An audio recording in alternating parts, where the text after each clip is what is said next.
Learning how to calm the nervous system is very powerful. 2 inhales followed by an exhale.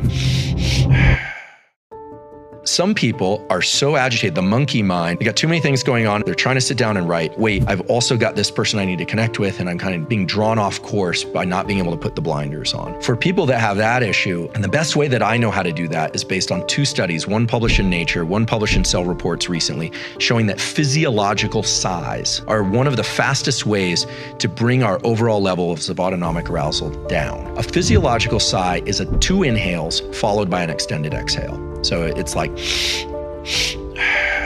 it's not just a deep breath, it's 2 inhales followed by an exhale, okay? And then what that does, and this has been shown several times now in humans and other species as well, is it dilates the little sacs of the lungs, and that second inhale dilates a little bit more, and it pulls a little bit of carbon dioxide out of the bloodstream so that when we exhale, we offload the maximum amount of carbon dioxide, and it perfectly adjusts the ratio of carbon dioxide and oxygen in the bloodstream and lungs. And sometimes it only takes 1 of these double inhale exhales. Sometimes somebody needs to do 2 or 3. That's the fastest way to bring the autonomic nervous system down. A lot of people need such a tool because I think we talk a lot about meditation and tools for calm, and I can go to Esalen for a weekend and get a massage. I'm going to feel very good, but then when I'm thrown back in real life, I need something that's going to work in real time. The diaphragm, it's a skeletal muscle organ, unlike the spleen, the liver, the heart, etc. It was designed to be moved voluntarily, and these physiological sighs are actually occurring fairly regularly during sleep to adjust our levels of carbon dioxide. And there's a recent study showing that in claustrophobia, this is the breathing pattern that people default to try and offload that carbon dioxide. The diaphragm is real-time control over your brain state. The brain knows what the body is doing by how fast the diaphragm is moving. It knows its overall activation state. So when you breathe quickly, those 25 or 30 breaths, the brain says, oh, I must be alert. I'm going to start secreting some noradrenaline. And when you breathe slowly,